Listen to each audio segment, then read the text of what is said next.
My name is Carlos Neto. It's a great pleasure to be here to share this session and to introduce Professor Celso Foelkel, someone that all of you in this room certainly know. He is a kind of reference in our sector worldwide, and particularly focus on those people that are related with eucalyptus industry. Celso, just a very short introduction. Celso has a background on agronomy and forestry from the University of São Paulo. Then he got a master's degree at the University of New York in paper science and technology. He was awarded with the degree of Doctor Honoris Causa by the University of Santa Maria in São Paulo. He's a very long track record of activities. Has been member of the board of TAPI. He's also Tecnicelpa member. He's professor in several universities in Brazil, but is well known worldwide because of its activities on collecting, sharing information about, particularly about eucalyptus and the pulp and paper industry. All of you certainly know the platforms Cellulose, Eucalyptus Online, and Celso Foelkel Online, which is one of the biggest repository on the information about eucalyptus. So it's a big pleasure to have you here, Celso, today. You are going to address a speech on a hot issue, which is biorefineries. You entitled your speech "Garbage to Gold," which is very interesting. Biorefineries based on pulp and paper mill residues. The floor is yours, Celso. It's more than a pleasure. It's an honor to be here in this conference. And I hope, Mr. Chairman, that you have used about 7 minutes of my time. So I need a call, okay? Thank you very much, Carlos, and all the people from here. I'm going to talk about biorefineries based on pulp and paper mill residues. Well, I prepared to you here about 245 selected technical materials that you can just you click here to the link, and you go to a position in the web that you have a long list of technical materials, very good to be read. Well, some basic points of my presentation, I will focus on key issues, like, for example, wasting impacts on costs. Operational losses are very frequent in pulp and paper mills. New products are to be developed, and partnerships. It is important to have together with someone to go better. I will try to focus on efficient, and to be more effective on productions, because lazy productions and people that do not care about the operational factors more important, usually the mills are losing materials, and these materials go to garbage or to wastes. We are proposing a new behavior from wastes to raw materials. Why not to use the waste to produce something else? And the work is not perfect, but we can bring with perfection, and we have to strive as much as possible to become perfect in our operations.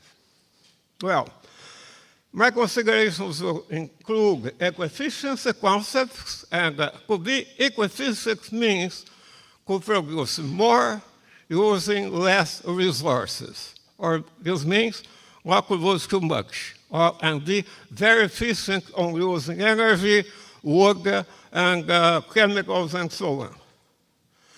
There is a difference between wastes and losses. Wastes are material that unrecoverable. We cannot recover back to the process. And losses are materials that we lose by some problems or by inconsequent measures. taken in the mill. I will bring some concerns, and I also show some opportunities.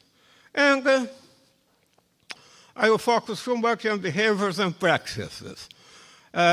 Most of this material is based on my perceptions, my work, my life. I have today, I'm completing about 58 years in the pulp and paper sections.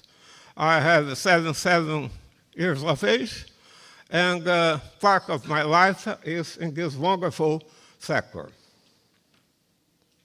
Well, there are some clues. The pulp and paper sector is very important on producing and using biomass.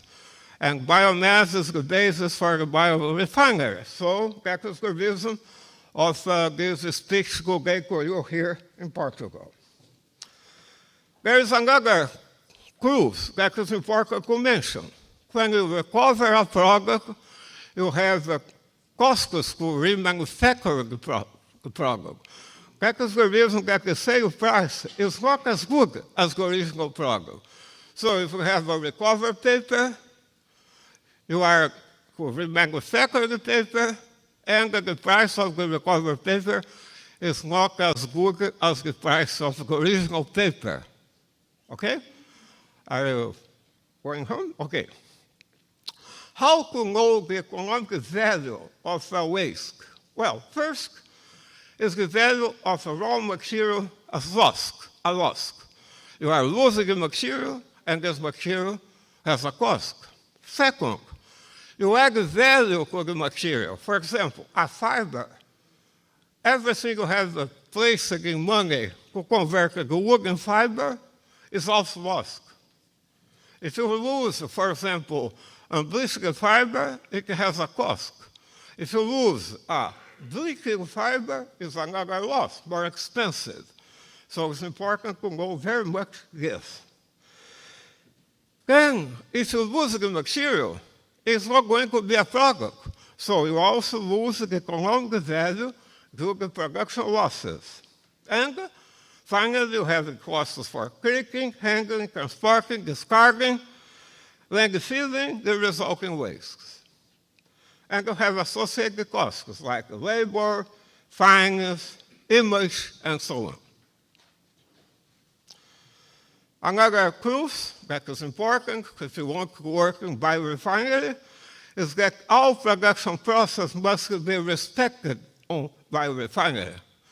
We can't just think like today we do, that the fiber line is the most important part or section in the mill.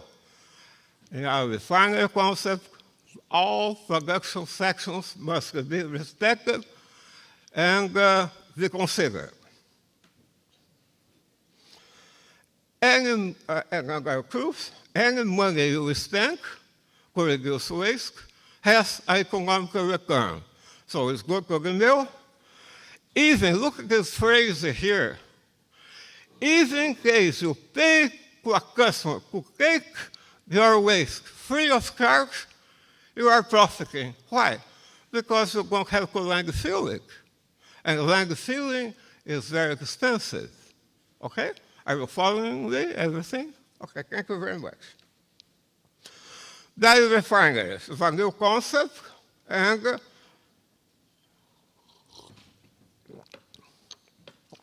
a new concept to work with. It depends on integration and mutual respect. The first step, when you want to go work with biorefinery using wastes, is to place all possible efforts to become more eco-efficient, to reduce the wastes, to reduce the losses, to improve your process, because the wastes, because remember I said, if you recover a product, the profit you make is not as good as you're going to lose the material. So, be efficient first, then go to try to use the wastes for a biorefinery. Second step, identify all possible utilizations for recycling the waste and residues in the old mill.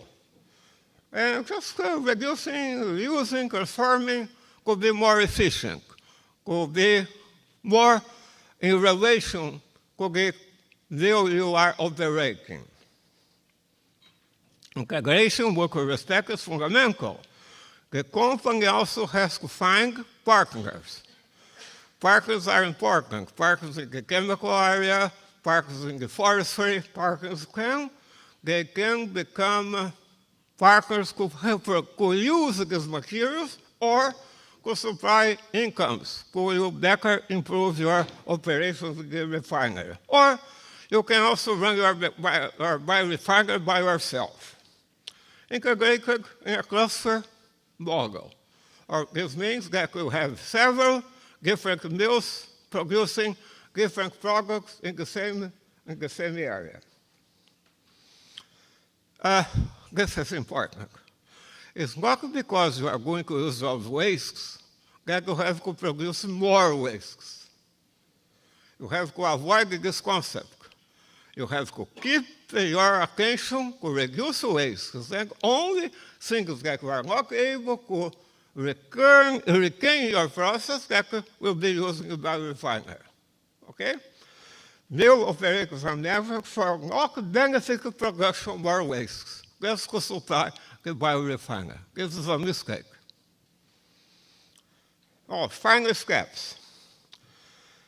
Develop feasible projects for each individual factory based on residues. Obtain all required licenses. Go to see the legislation. Get the permits. Because you shall not start producing a new product without having this. It's important. Promote a fair, honest, clear, and clean information to workers, to community, and to customers. Why? Well, because people have an image of our mills that we are producing severe and toxic pollutants. So we must clarify very well community and operators about this. And create a management by commitments. People have committed to use the waste and at the same time to avoid the generation of extra waste. Okay? Okay. And then we have the 6 different approaches. Or an integrated biorefinery based on residual materials. First, new products using residues of raw materials, reduction of process losses, improvements on efficiency, elimination or reduction of waste and garbage to a minimum, generation of new incomes to the company, and improvements on performance, commitment, and sustainability. But you have to discover your hidden mill.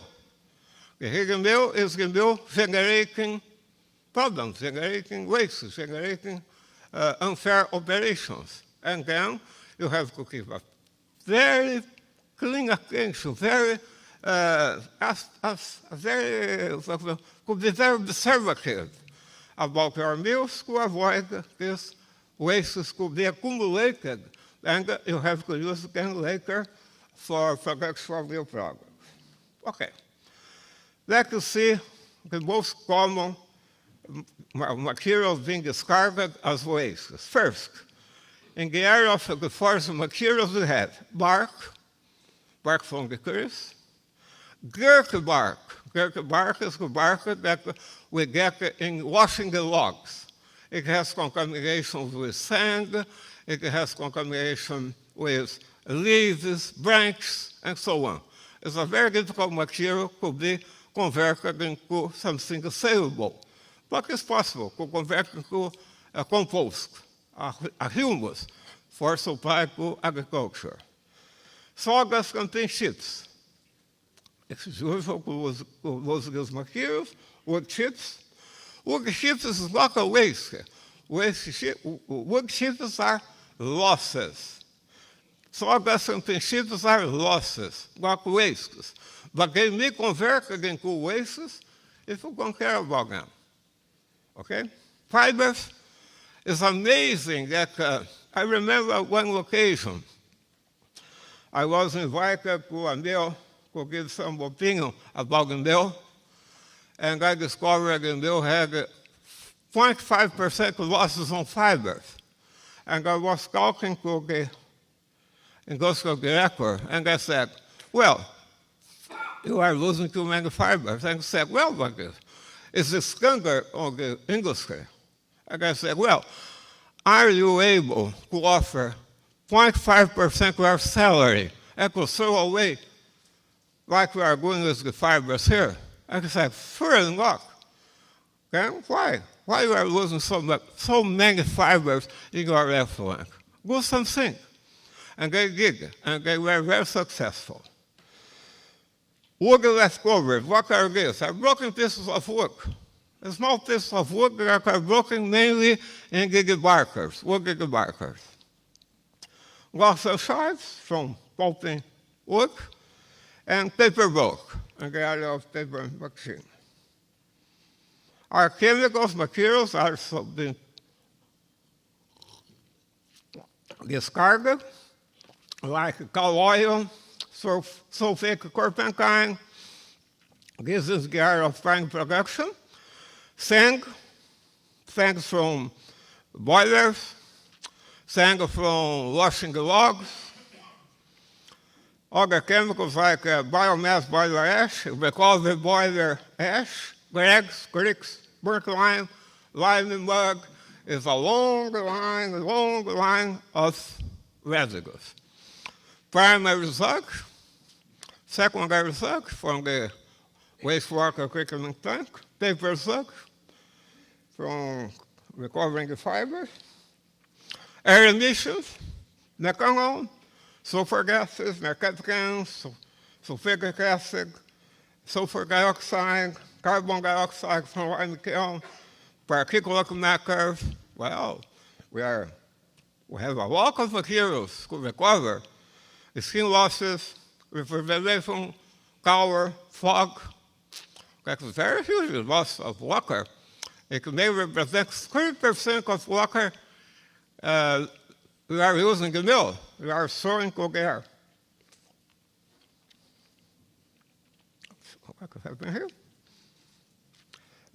White water, fibers, the paper machine, dirty condensates.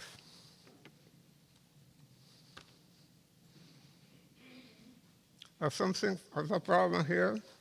They're helping. It's not changing. Okay, back again. There are other minor wastes in the mills, and I'm not going to cover them. Celso sulfate from the production of chlorine dioxide, sulfuric acid from lignin extraction. Those mills are extracting lignin, they have this material. Drinking paper sludge, that is probably what's common recover paper mills. Tertiary sludge from wastewater treatment plant, and not all of mills are using tertiary sludge. Tertiary treatment, water treatment sludge, coal-fired boiler ash. Well, my goodness. And we have some, let's see, just a glance, some of these materials. For example, in the upper side, we have the broken pieces of wood, and they are leftovers. They are leftovers, and mainly coming from the ground barker, from the barker. Wood chips. Well, why we are losing wood chips? Well, because they are decayed, because they are partially burned, because, and sometimes because we haven't paid attention. And after several months, we discovered that we have a pile of wood chips without use, and they are completely degraded. We have to find a way for using it. We have also the bark, that is more common. Bark is important. Bark represents eucalyptus about 10%, 12% of the cocoa weight, dry weight. that is important material that we have to use in the mills or in someplace else. We have the cake wood, and the cake wood, they are not very well received by the pulp manufacturers. And what they happen, if you forget to get the logs in the forest for 6 months, and the wood becomes more decayed, and you have to find a way to use it or to discard it. And sawdust, my goodness, the amount of sawdust that is generated is quite impressive. It may represent 1% of local wood chips. Fortunately, now we have ways to use it. We can burn in biomass boiler, or we can also convert into gas for fuel gas for the lime kiln. What? 10 minutes. Okay, let me see. I am supposed to have. Come now.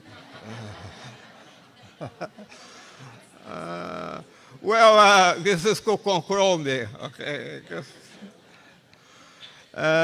We have here is another important material that is ash from the boilers. This amount, the amount generated for each one is amazing. Well, bark and bark, they use as biomass boilers for burn, for generate energy. When you remove the bark at the forest, they are important because they are beneficial to the soil. They have a natural composting and become a humus to the soil. And their bark is also, the bark, they're contaminated. Its composting process is the natural way. Sawdust and pea chips, the biofuel, sent to the boiler, or you may use for gasification and producing of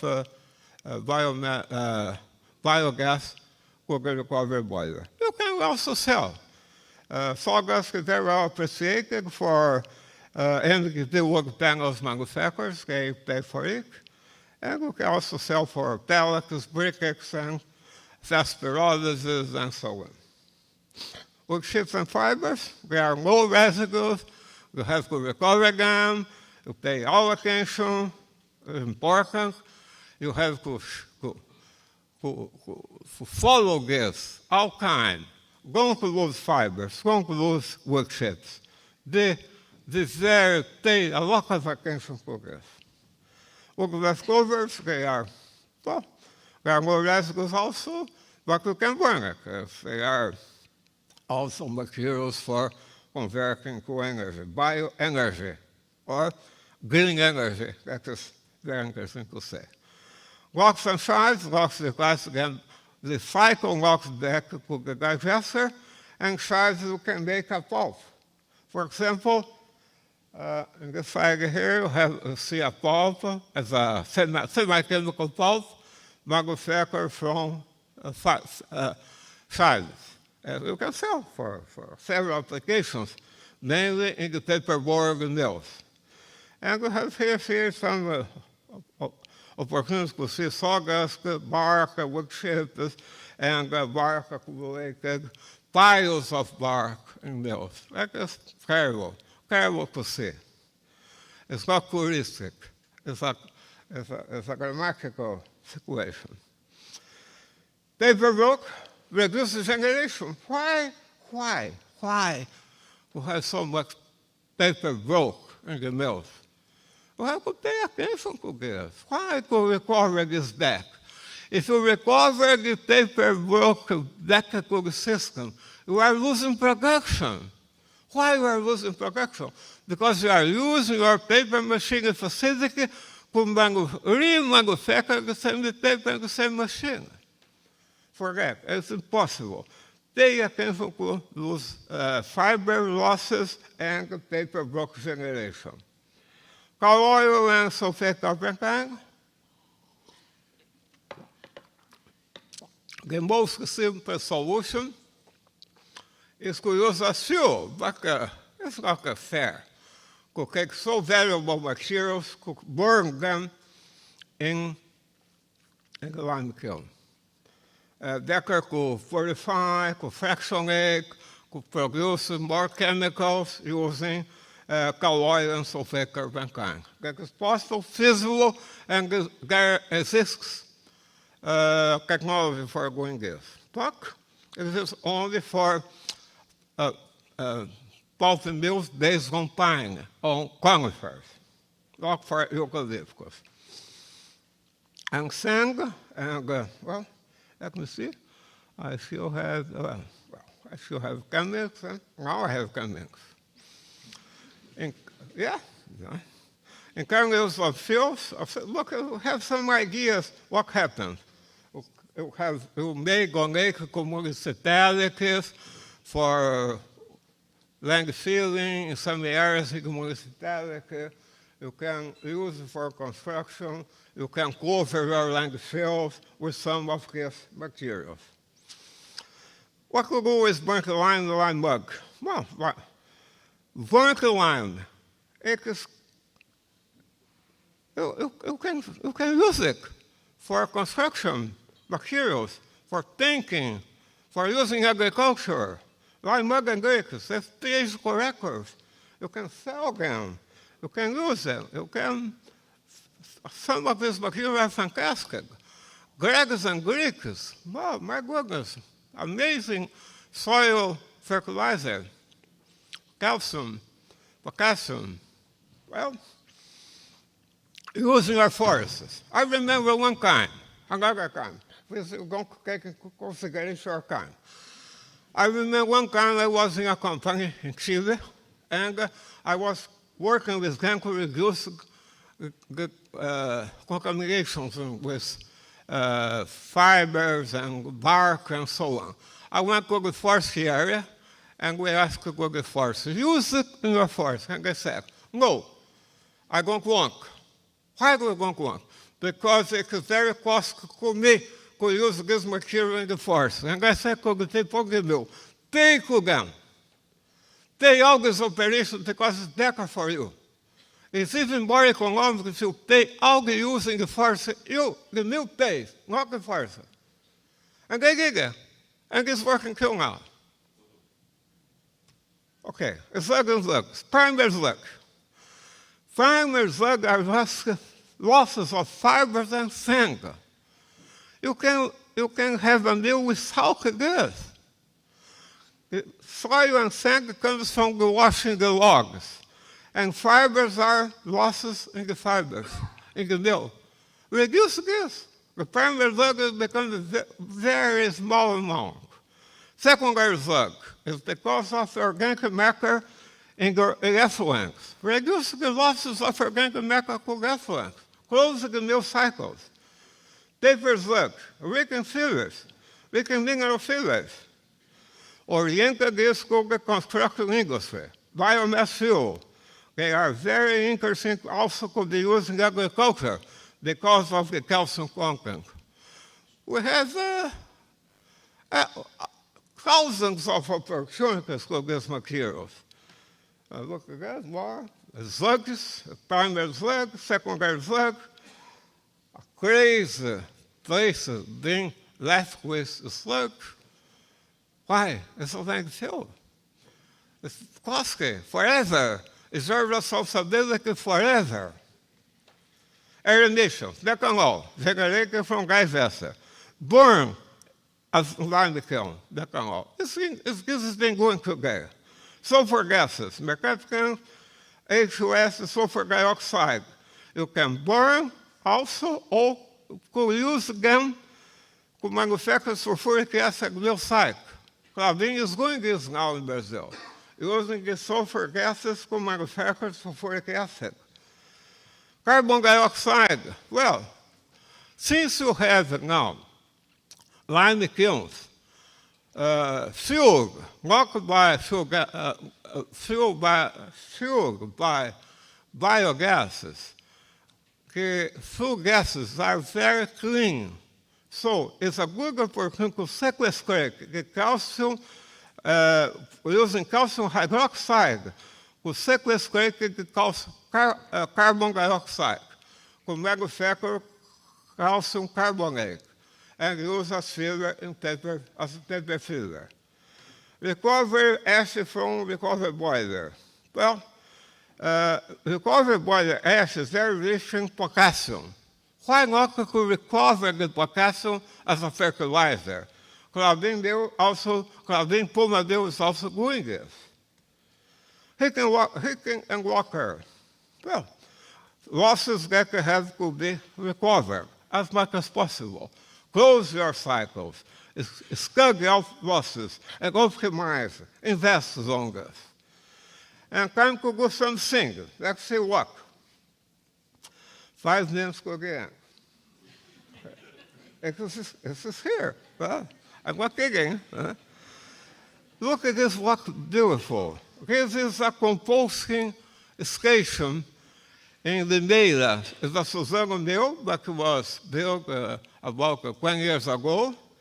And it's all paved area, and all materials like bark, legs and bricks, and so on, they go to this area for composting, using devices for blending this material together and making compost could be used or could be sold.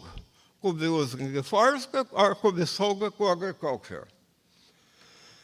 Okay, let's see. Finally, the final 5 minutes. Combustion could produce green energy. Everything you have here, bark, from log barking, sawdust, pin chips, broken pieces of wood, methanol, critical oil, sulfate turpentine, permanent secondary slug, paper slug, and so on. Everything is fuel. You can burn and to generate energy.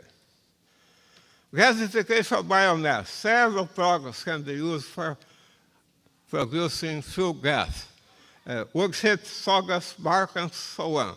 And supply the lime kilns who use this fuel. Specification of lime, I have mentioned this, manufacture precipitate calcium carbonate.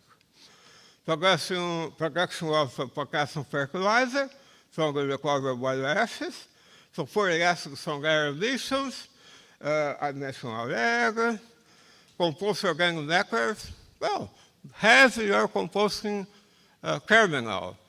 It's very simple. It's going to cost you a certain amount of money, but it's very, very helpful.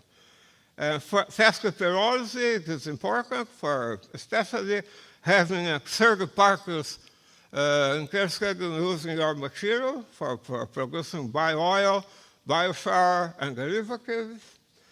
And biofuels, briquettes, pellets, using dry wood and bark residues. And finally, special lignins from bark or from residues. Well, finally, I'm almost in the end. If you do this, if you have, pay attention to your meal. If you pay attention to the opportunities, if you know the technologies, feasible technologies. Most of the technologies I have mentioned here are feasible. They are not imaginary. They are usable. They are available. Okay? Go ahead. And thank you very much. Many thanks for your kind attention and for your patience.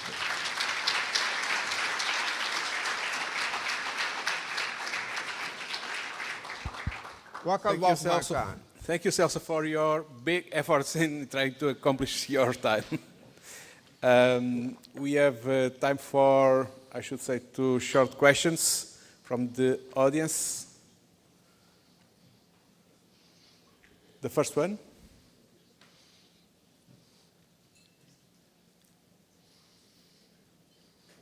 I have one.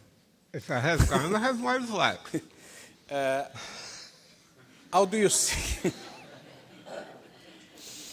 It's mandatory to implement the concepts that you have been discussing. But when coming to the situation where you need to use outside the fences, as you mentioned, the residues outside the fences, and find new applications in other sectors, sometimes we have the barriers, legislation barriers, and so on.